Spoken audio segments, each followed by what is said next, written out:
The river Tagus and its tributaries, Erjas and Sever, that name this territory act as a native and political frontier along 60 kilometers between Spain and Portugal. However, wildlife here knows no political borders. In fact, the river that divides both countries does just the opposite.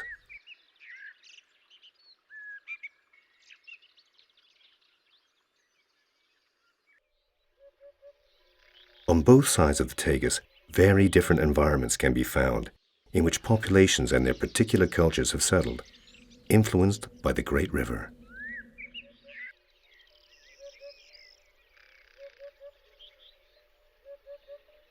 Vast Mediterranean forests lead to limitless steppes, dotted with lagoons and by a man-made landscape, the Dehesa.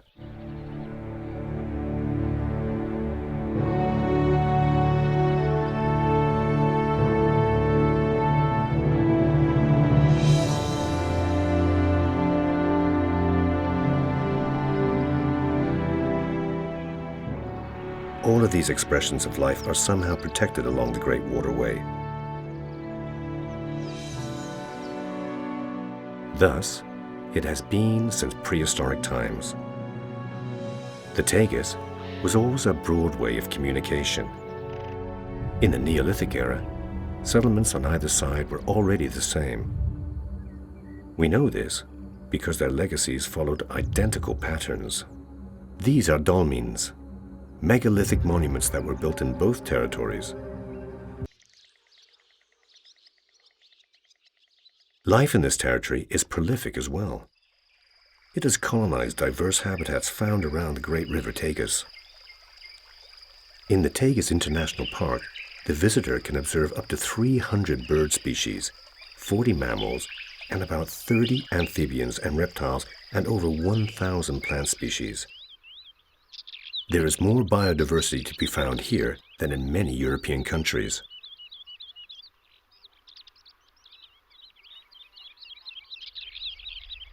For this reason, this place was declared an international park in 2006, the first one in Europe.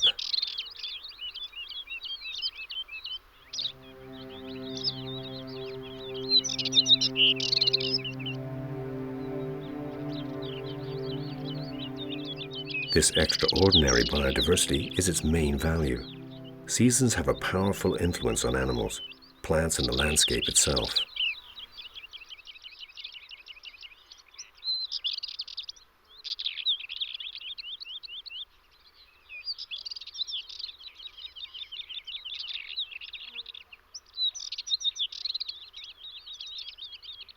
During spring, on both banks of the river, the blooming fauna ignites our senses.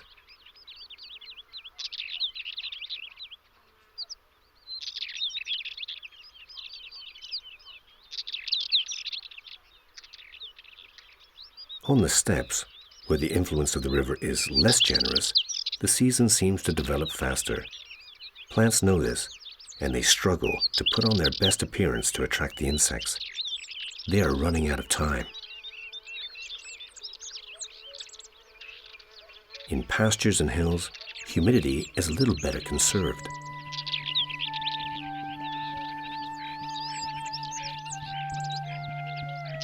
On the riversides and in areas adjacent to rivers and tributaries, the greenery and colorfulness enjoy their privileged position.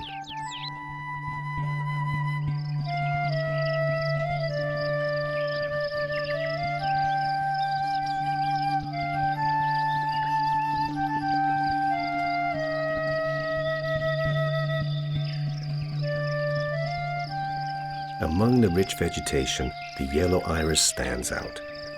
The only place in the world in which this plant can be seen is here.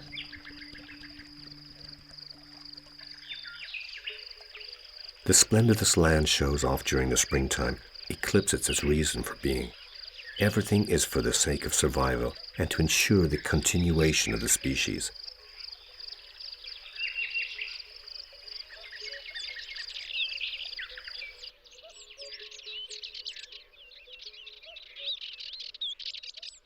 Insects are attracted and food is offered in order for pollen and seeds to be dispersed. During this season, birds also resort to strategies in order to reproduce. Singing is one of the most favored.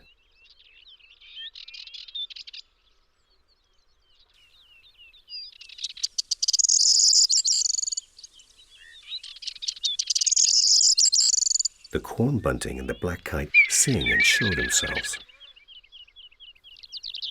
The crested lark also tries to attract the female. It doesn't matter if she can't see him. If his song is beautiful and powerful enough, he will get her.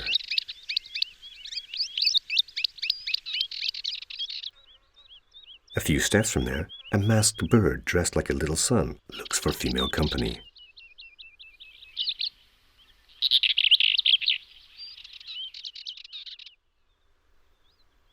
The gift of small candy is a valued resource.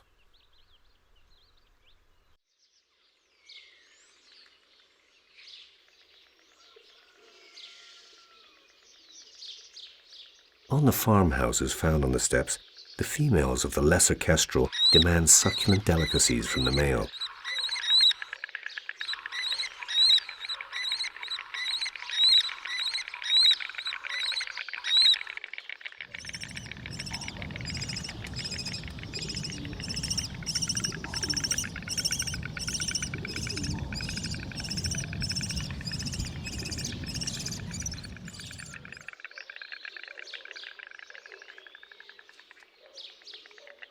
And the male gets his prize.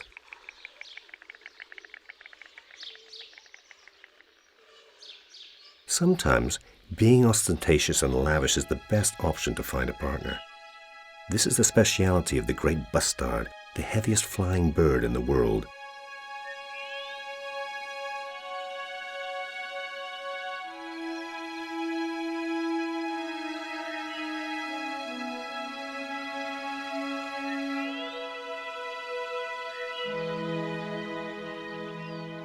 Males attract females by showing their strong bodies and plumage in a unique and beautiful way, unseen in the animal kingdom.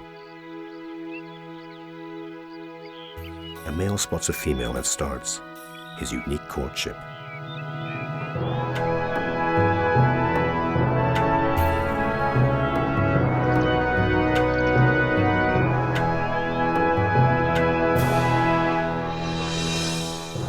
He swells with pride and vanity.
But the female wants to check out other pretenders. She won't make it easy. A small relative of the great Bustard has problems to be seen by the female. The grass is tall, and the little Bustard must do a trick to become visible.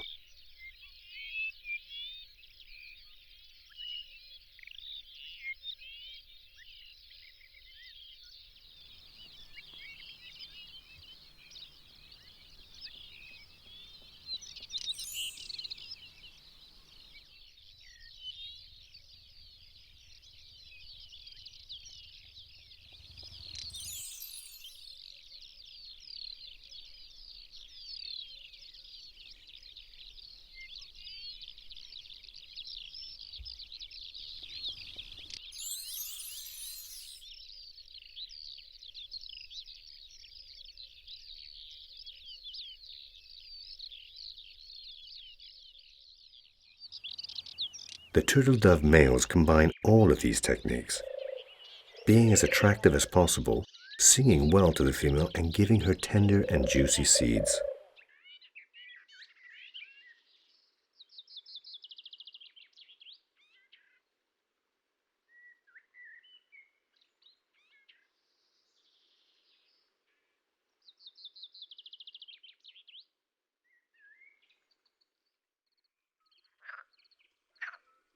On the River Tagus, or in its multiple ponds, the mallard displays its courtship.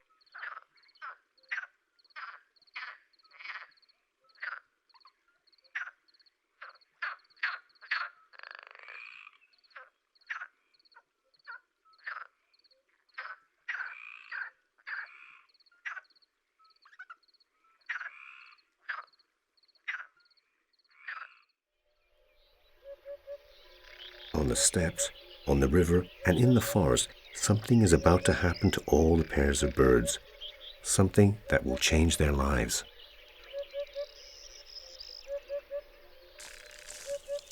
This loving delirium does not go by unseen by other beings. Birdwatchers have a saying, "A day without birdwatching is a lost day." The only thing these naturalists lose here is track of time.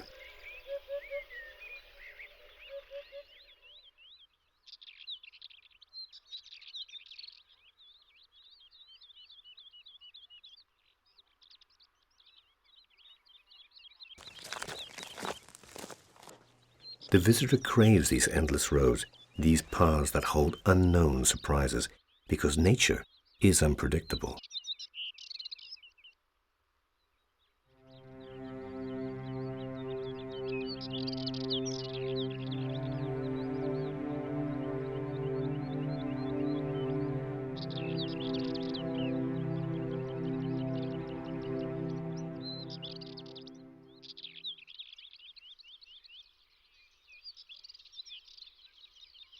Along many of these lanes, many decades ago, Portuguese and Spaniards exchanged other types of emotions. Tour guides take tourists along trails in which smuggling took place right after the Spanish Civil War. The traffic of merchandise between both sides of the Tagus was a constant. Those secret pathways through which people faced a possible jail sentence or executions are now hiking routes. The wildlife, which didn't have to suffer the risk and scarcity of human populators went through, continues on its biological cycle. The time to nest is beginning, and locating food for younglings is the main priority. The Sardinian warbler takes food to the nest more than 50 times a day. The nest must always be clean, even if that means taking the droppings with the beak. The melodious warbler uses the same technique.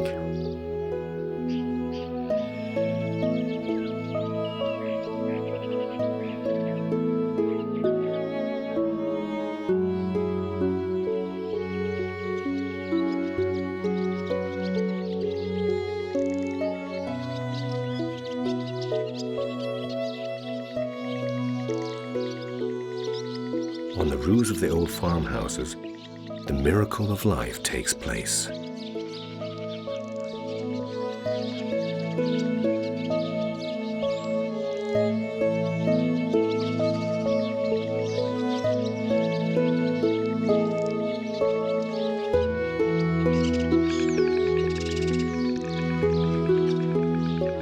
The white stork is abundant on the Tagus International.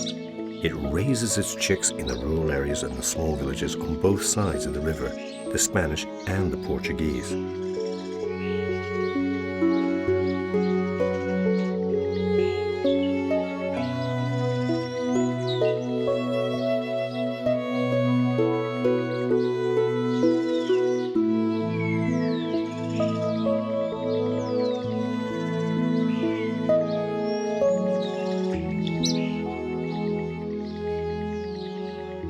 In the most secret corners of the Great Tagus, a jewel clings to the hope of perpetuating its species.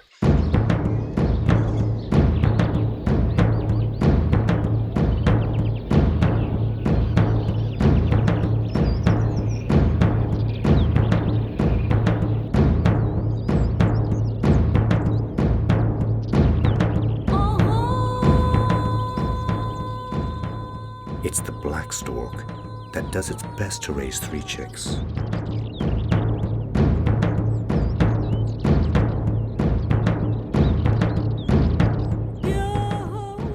Other creatures are farther ahead and receive their last nourishment before becoming independent. Excellent conservation management and a hilly terrain are allowing for the black stork to recover from the dangers of extinction.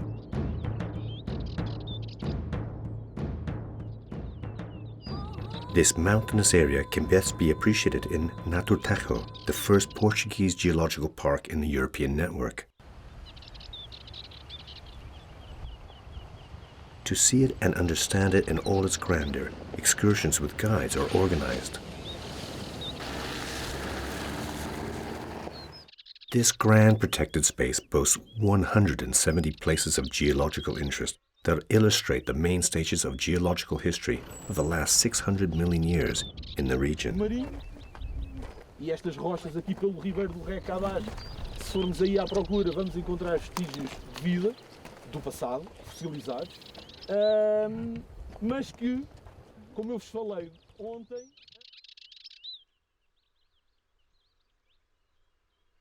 It's summertime. Despite the rise of temperatures, the river keeps its flow, and in the ponds and natural troughs, birds intensify their visits to ease their thirst.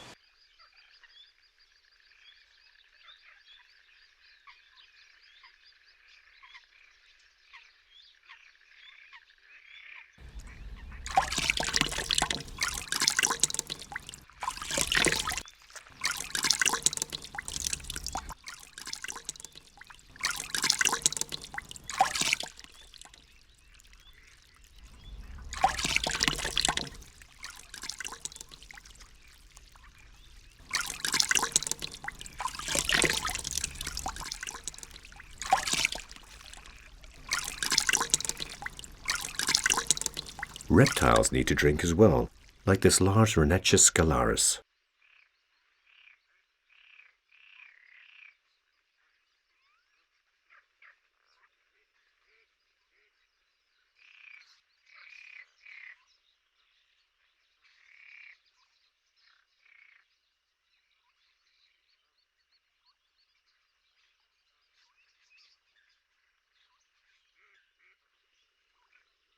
These corners are meeting points.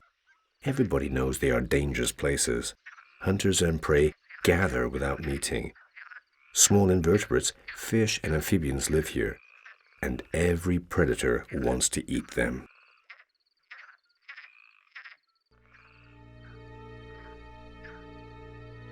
To carnivores, to eat means killing. They must take the prey by surprise without being discovered.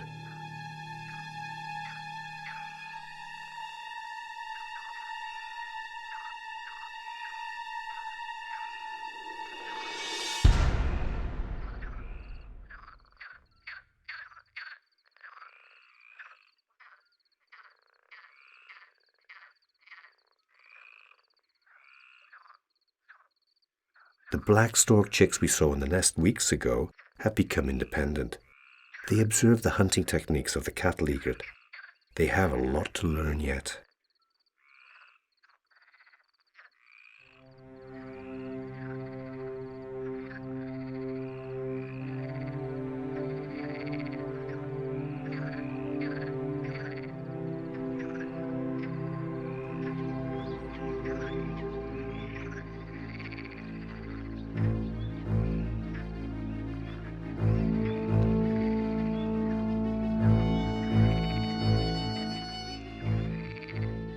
The grass snake seeks its prey by tracking every corner. However, the viperine water snake uses a different technique. She doesn't look for prey. She waits for them.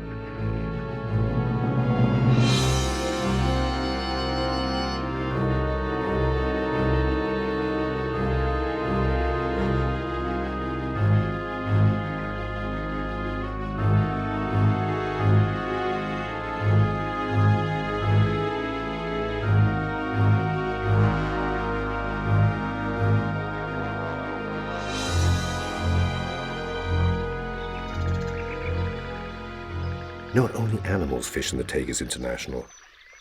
Tenka fishing is a tradition and a regulated activity to preserve the population of these fish.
Summer sun seems to refuse to go, but eventually it always hides.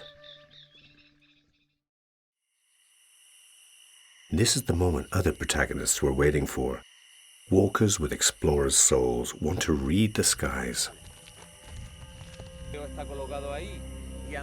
Professional guides reveal the secrets of the celestial sphere to the travelers. The clean atmosphere found in the Tagus International allows the observation of the infinite.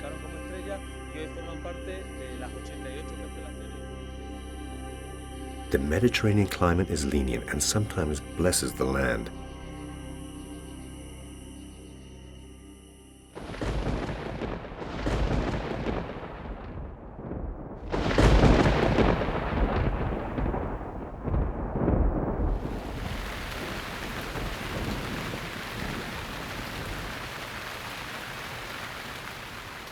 Ponds revive and thousands of voices fill them.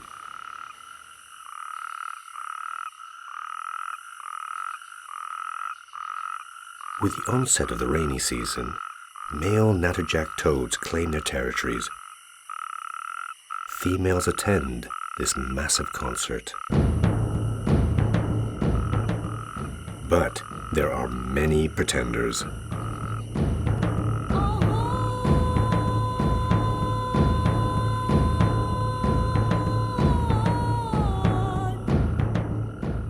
Males do not take no for an answer. Neither one of these two males will back down, and the female begins to drown.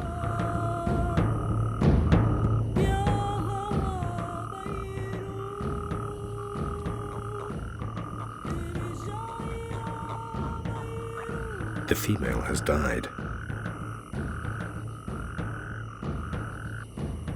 But other couples culminate the mating in peace, and a new generation will be born soon. Summer nights are short, but life is frantic. Some birds are still raising their chicks.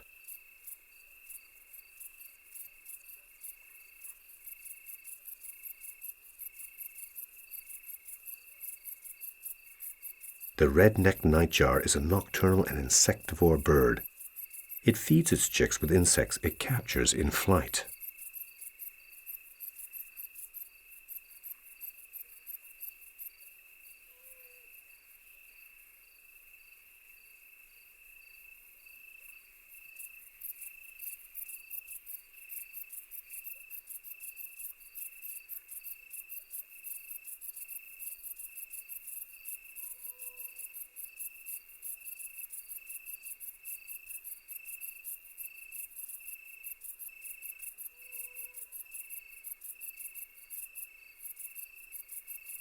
A few steps from there, a small armored knight waits hidden.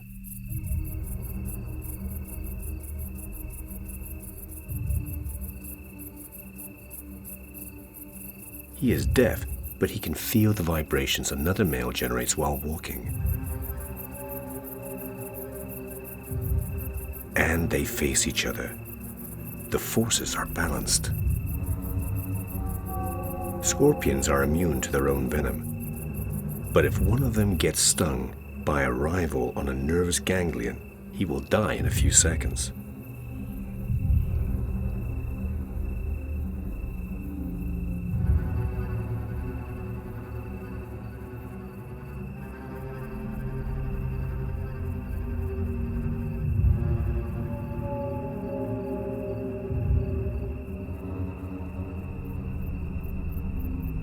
The weaker leaves the fight, but he will have to leave the place as well.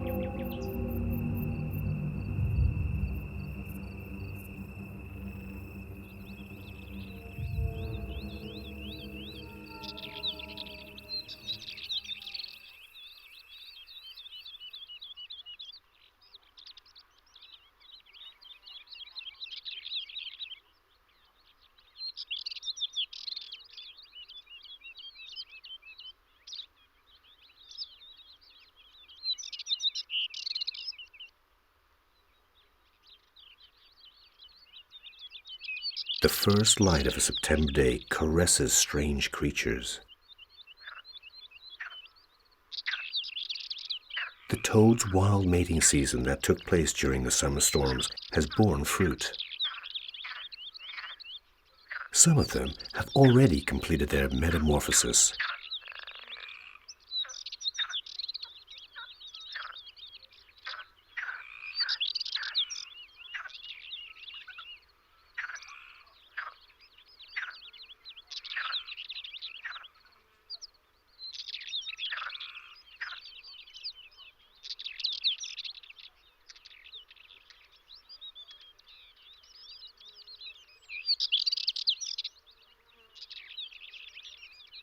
The forest gently announces the end of summer.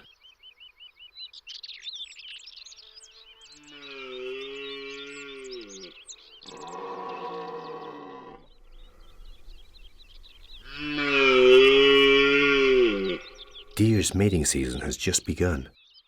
Males bellow to intimidate rivals and attract females. Gradually, females attend to the arena, and the current king gathers them. But dashing rivals are close. Irritation and excitement increases.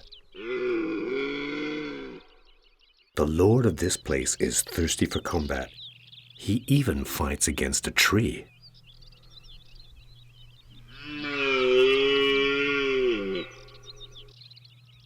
He is a veteran, battle-hardened.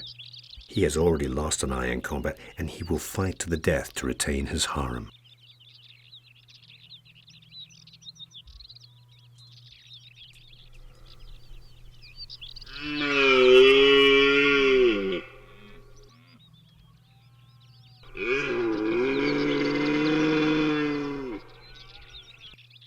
A reckless candidate gets too close.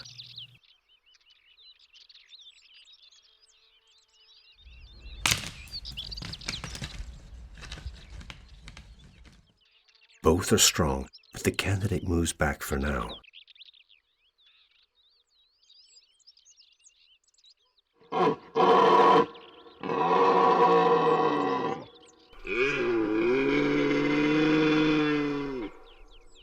Twilight coolness makes tension untenable.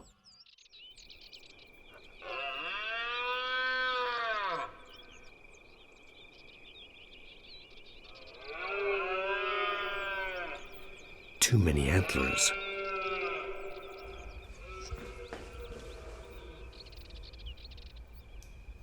Even the youngsters feel the tension.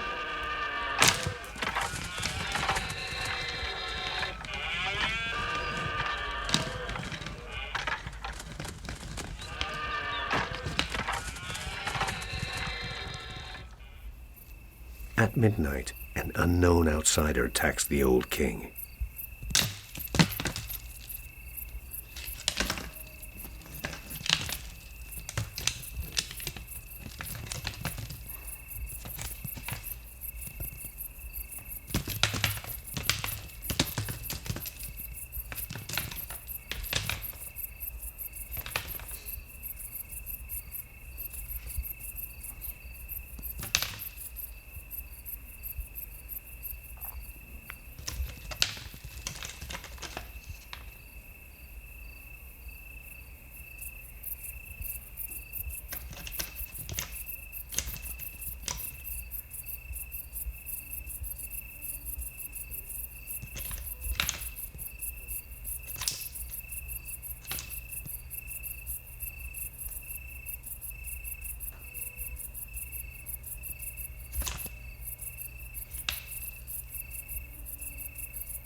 There's a new king. With an arrogant walk, he looks for his prize. The dethroned male leaves the place, never to return.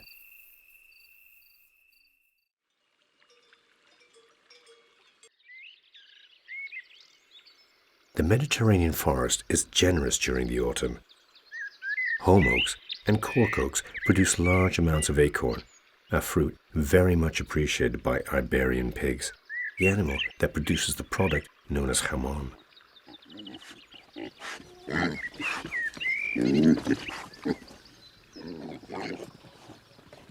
Wildlife also enjoys this delicacy.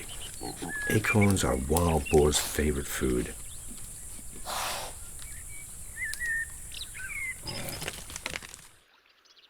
Even ducks like this mallard feed on this fruit.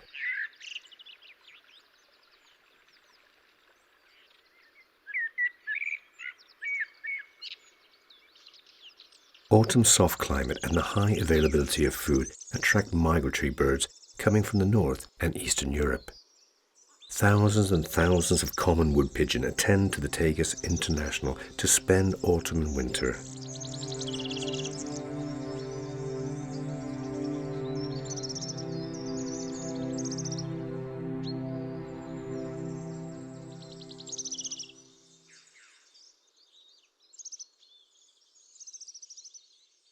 This is a blessing for one of the most precious jewels of the park.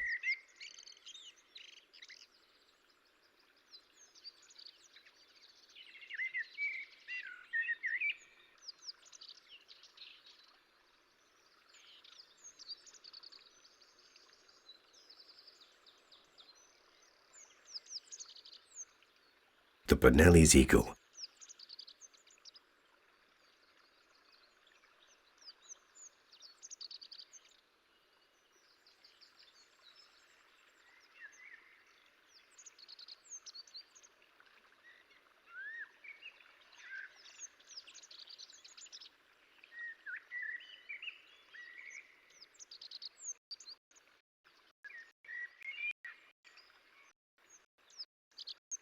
Autumn in the Tagus International.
Out-of-tune trumpeters from the north also attend in large numbers. They will set down on both banks of the River Tagus, feeding on acorns.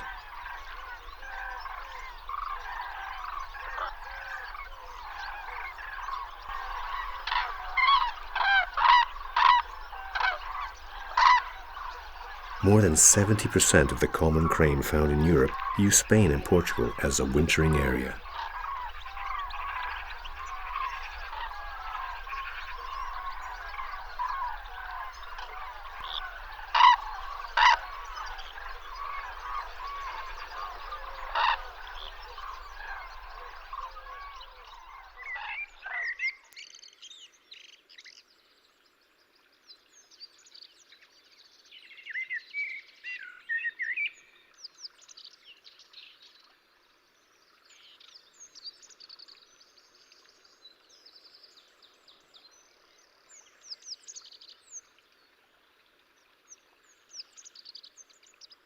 They form family flocks so we can find parents, brothers, and offspring coming together from Northern Europe that will stay together until they return at the end of winter to their breeding areas.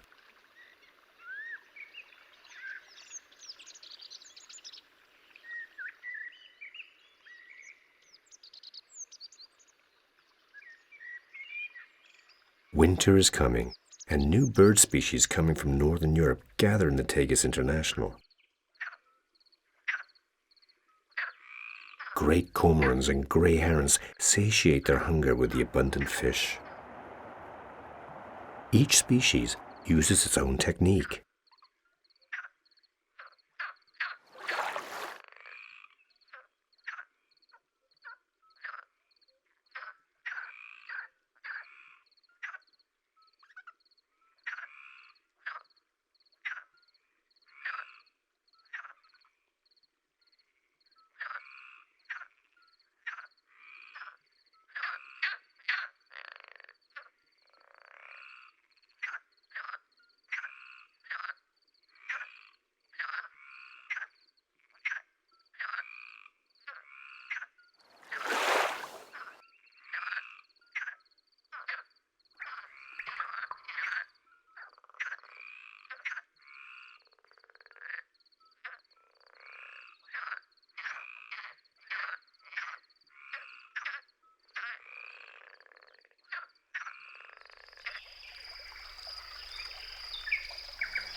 Other wintering waterbirds also take advantage of the generosity of the Tagus International.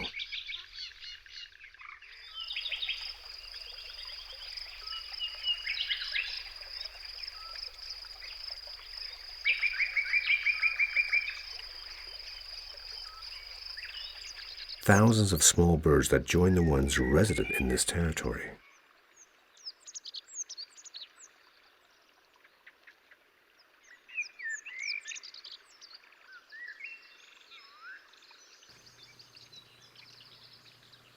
Accustomed to the cold, having a bath in winter is not a problem for them.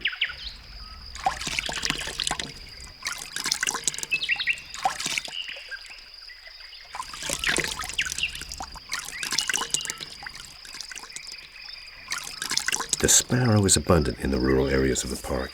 In this season, it prefers sand baths.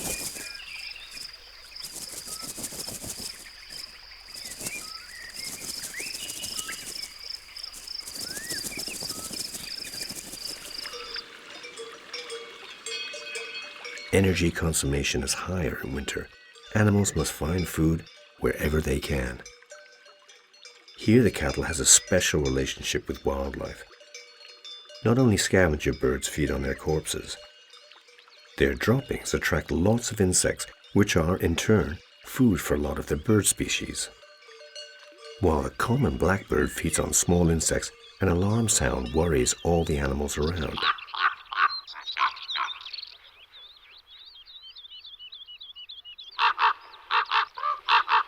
There is just one creature capable of creating such a commotion.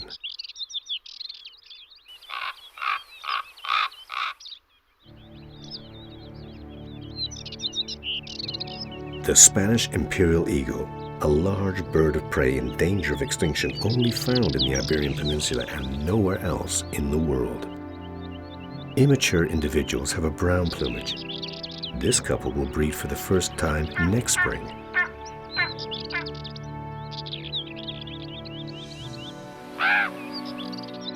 The situation of the Spanish imperial eagle in the 70s was critical. Just 60 pairs left in the world. Today, the species has recovered and its population is over 250 pairs. 7 of them live here in Tagus International.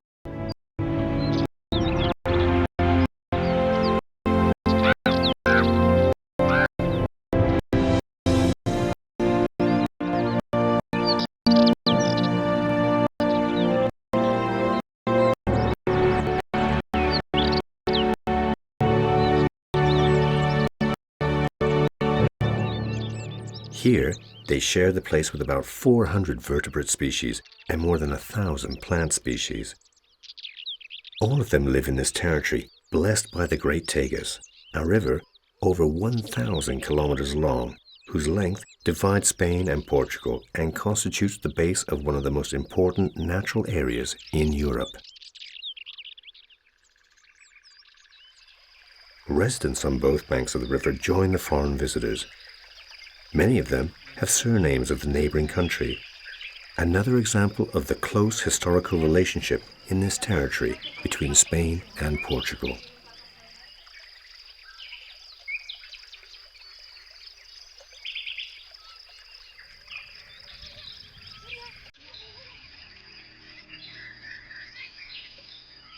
In the sky, superb creatures pass from one bank to the other. For them, as well as for the human inhabitants, the Tagus River is not a separation. It is a union.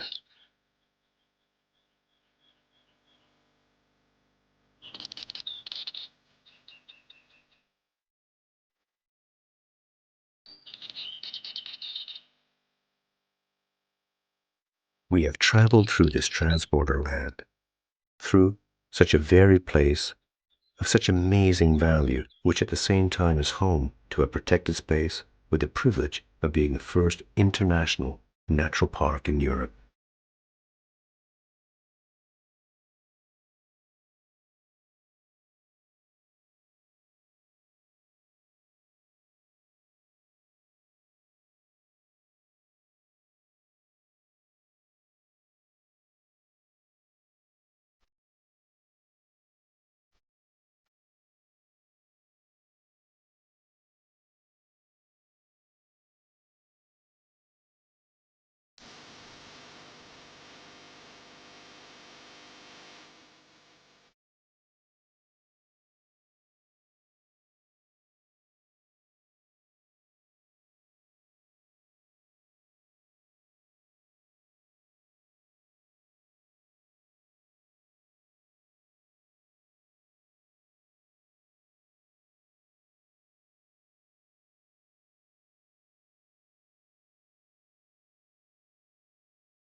This is Tagus International, the border that unites.